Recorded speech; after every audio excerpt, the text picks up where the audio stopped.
Bueno, y llegó el momento, como cada miércoles acá al aire de El Ágora en Radio Nacional, de conversar con Franco Beverini, que como decimos siempre es nuestro politólogo amigo de la casa y que semana a semana nos ayuda a entender este proceso electoral que esta última semana tuvo una complejidad extra con estos movimientos que hubo en el oficialismo y que derivaron en cambios en el gabinete. Pero no me quiero adelantar y lo voy a saludar. Franco, ¿cómo estás? Bienvenido. Hola Juan, ¿cómo estás? Bien, bueno, una semana movidísima. Hoy la verdad que tenemos de todo para hablar, me parece. Sí, la verdad es que esta última semana, digamos, todavía no ha terminado esta, digamos, fueron más o menos unos 7, 8 días, 9 de mucho movimiento, me parece, de mucha discusión, de mucho mar de fondo político en todos los niveles. Y la verdad es que uno está empezando a leer cuáles son los resultados de eso. Primero, por supuesto, los cambios Sí. en los gabinetes y cuáles son las primeras medidas que se están tomando en relación a algunas de las opciones que hay luego de haber sido derrotado de manera contundente en las elecciones provinciales, nacionales y en lo local. Uh-huh. Sí, si no recuerdo mal, el miércoles pasado cuando conversamos era el momento en el que se habían presentado las primeras renuncias, la de Guado y la de algún otro funcionario, y bueno, luego vino toda esta vertiginosa movida con cartas, tweets y demás. Una de las cosas que yo he escuchado en estos días de parte de algunos votantes del Frente de Todos es que todos estos movimientos no se tendrían que haber hecho de cara a la sociedad. ¿Vos qué opinión tenés al respecto, Franco, tanto como politólogo como militante político? ¿Te parece que está bien que esto se haya hecho de esta forma o que fue de una manera quizá desprolija? A mí me parece que lo hemos hablado alguna vez en términos de lo que representa participar o estar dentro, frente, a la par o participando en un proyecto político. Uh-huh.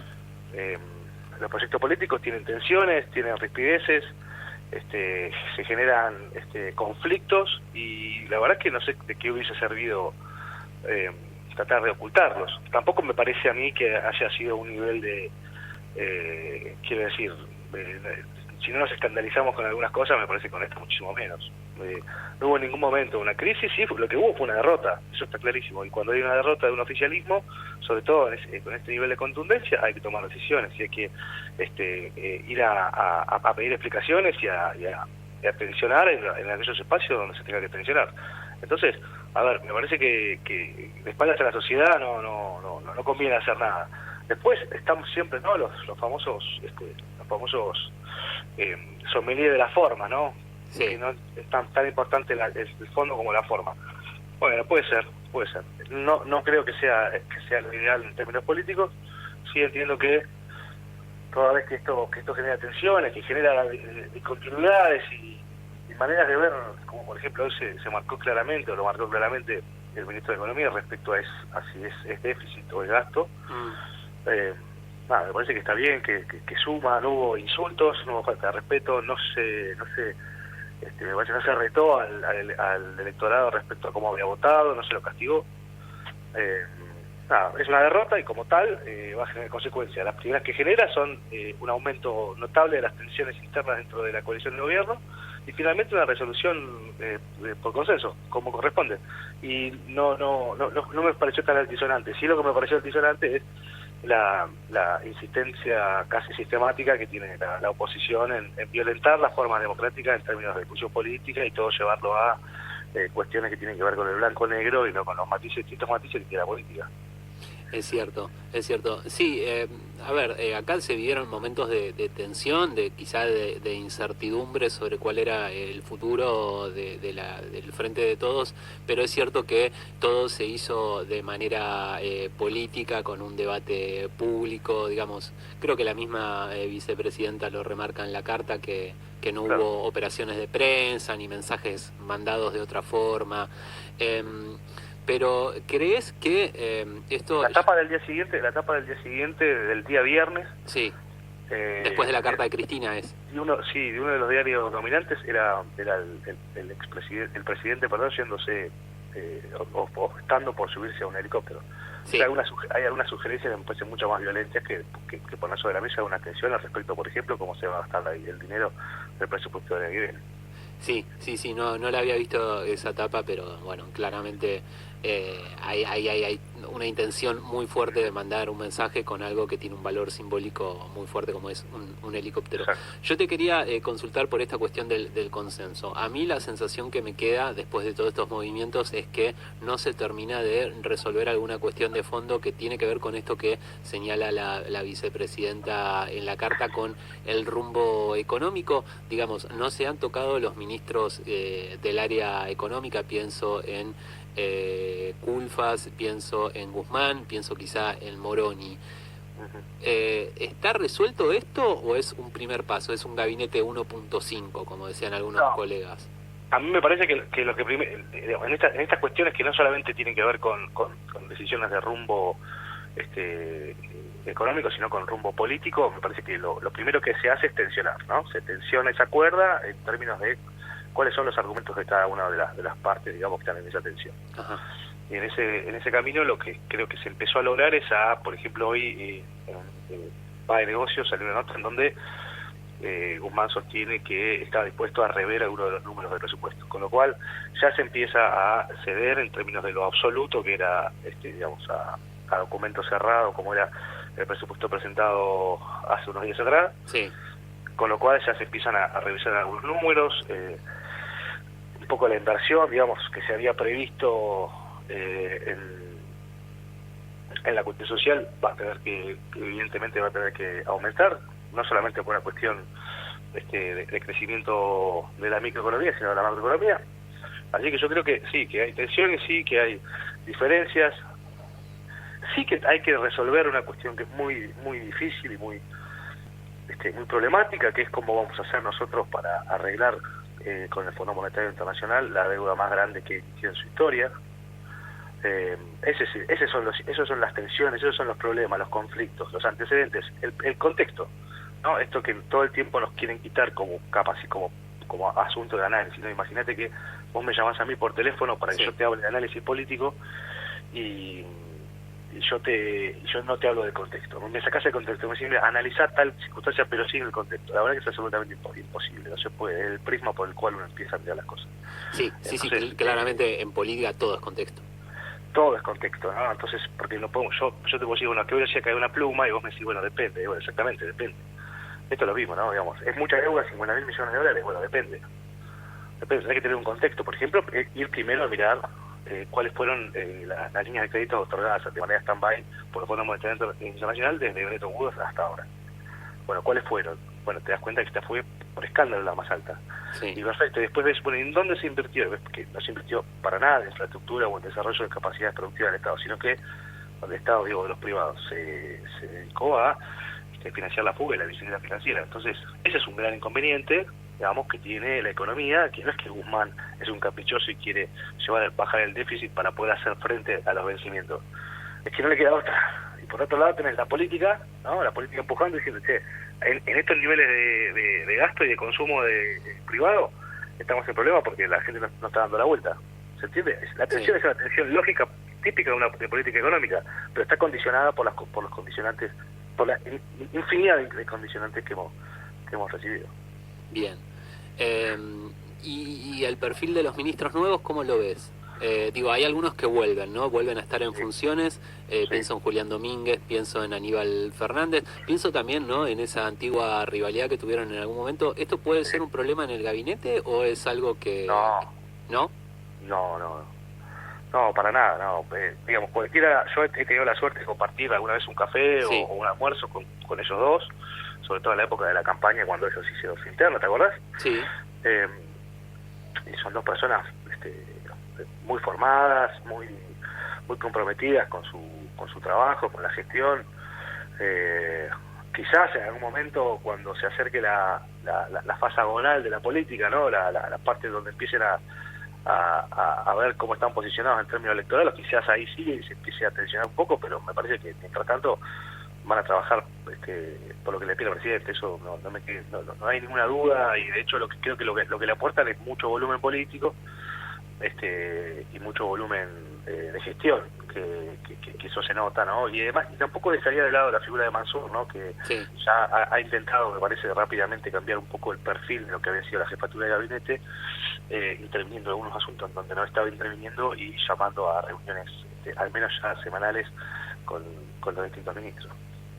Bien, y acá podríamos tocar un tema que es el rol de los jefes de gabinete. Yo tengo una visión por ahí pensada muy rápido, vos seguramente tengas algo más reflexionado, pero creo que, o por lo menos en mi experiencia, los presidentes que ganan con un buen porcentaje de votos y con una buena diferencia, muchas veces pueden darse el lujo, por así decirlo, de tener un dirigente propio, de su espacio, de su confianza como jefe de gabinete, pero en general cuando hay que aunar consensos siempre es necesario buscar a alguien que sea, aunque sea de otro espacio o no del propio espacio más íntimo para ganar más representatividad. ¿No es esto lo que ha pasado con Cafiero, que era el alter ego del presidente y, digamos, le quitaba la posibilidad de darle cierta representatividad a sectores del Frente de Todos en la gestión? Pienso que es una situación muy parecida a la de Abal Medina en 2011 y que se contrapone, por ejemplo, con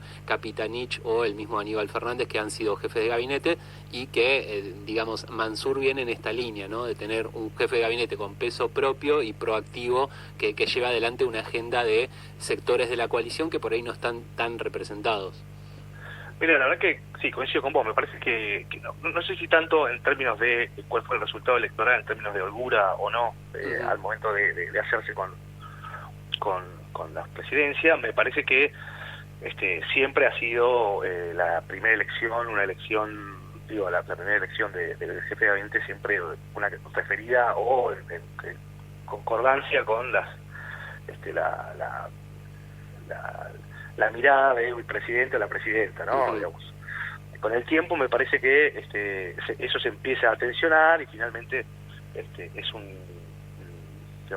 una suerte de chivo expiatorio que puede surgir en algún momento de tensión y demás. Yo creo que la gestión de Cafiero como jefatura de gabinete, dándonos cuenta que fue su primer cargo a nivel nacional, estuvo bien. Le tocó nada más y nada menos un momento de pandemia, quizás no tuvo ahora, y esto lo digo haciendo análisis escenario, quizás no tuvo ahora una buena performance en términos de ordenar a los ministerios para ir pensando en la pospandemia, lo cual también es difícil. Pensemos que hace 6 semanas atrás o 7 teníamos 15.000 casos, o sea, también digamos, sí, claro, son parámetros distintos. Yo lo que creo es que la jefatura de gabinete es una jefatura importante, que es uno de los ministerios que él tiene que articular con el resto, ¿no? Pero me parece que si me preguntas, creo que el más importante o el más político de todos, el que genera volumen político y volumen territorial, es el Ministerio del Interior, ¿no? Y llamativamente se continuó. ¿Y qué lectura haces de la continuidad de Guado de Pedro, que en algún momento había surgido desde la misma Casa Rosada la versión de que se le había aceptado la renuncia y bueno, luego se decía que no había posibilidad de que continúe en el cargo porque de alguna manera había desairado o desautorizado al presidente al poner su renuncia a disposición? No, me parece que no desautoriza, y más bien todo lo contrario, digamos, decir que desautorizar a su presidente poniéndola. Si hubiese renunciado de manera indeclinable, claro, como lo acaba de hacer el secretario de Medios, puede ser.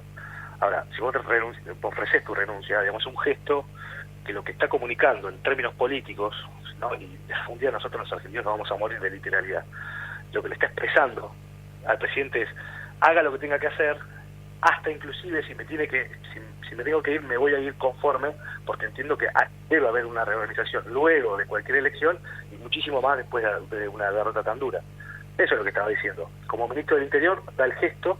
El Ministerio del Interior es el Ministerio de la Política y del Territorio. Y el Ministerio de la Política y del Territorio le dicen al presidente que están dispuestos a dar un paso al costado si es que él lo entiende necesario, para que el resto de los ministerios hagan lo mismo. No significa dimitir, significa poner a disposición para que el presidente ordene o reordene, que es la figura que lo tiene que hacer en nuestro régimen político, que es un régimen eminentemente presidencialista. Bien, clarísimo, Franco. Nos quedan unos minutitos más. No sé si te quedó algo en el tintero que quisieras comentar o alguna apreciación que quisieras compartir. No, solamente que lo único que que a mí a veces me sirve en este tipo de análisis es Sí. no sacar conclusiones apresuradas de cuando los procesos se están dando, ¿no? O sea, me parece que es importante que que el pueblo, que el electorado, que aquellas personas que leen política o que les interesa la política o que Sí. escuchan, tengan esa capacidad de separarlo en términos personales y mirarlo como proceso, ¿no? Nosotros venimos atravesando ya 6 años muy difíciles, ¿no? Ujú. 2 años de pandemia y 4 años de gobierno de Macri, que por más que se lo quiera esconder y por más que se quiera quitar el contexto a las situaciones actuales, la verdad que ha sido en términos macroeconómicos, económicos, sociales y políticos muy malo para la Argentina. Entonces tenemos que entender que lo que estamos tratando de hacer es el piso donde nosotros partimos en la pandemia era muy bajo, y por supuesto que poder perforarlo y poder avanzar va a ser muy difícil. Pero bueno, es una tarea de todos. Y que la verdad es que, digo, bienvenido que quienes nos representan tengan discrepancias, generen, que esos disensos los trasladen en términos democráticos, que finalmente lleguen a consensos y puedan seguir adelante. Me parece que eso es lo importante, y lo que es importante también es que, por ejemplo, esta semana mayores de 50 años en la provincia de Buenos Aires ya se están vacunando sin turno, seguramente la semana que viene sea 40, y estamos yendo claramente a un proceso de más normalidad. Hoy en Bahía hubo 12 casos y 0 muertes, hace 9 días, cuando se movía, la verdad que Sí. ahí es una buena noticia. Creo que hay que pensar un poco hacia ahí. Todavía no salimos de la pandemia, estamos empezando a hacerlo, y estoy seguro que lo que viene va a ser mucho mejor de esto que nos tocó pasar estos últimos años. Bien, clarísimo, Franco. Muchas gracias, como cada semana, por traernos tu columna. Volvemos a hablar el miércoles que viene. Vale, Juan, un abrazo grande. Un fuerte abrazo.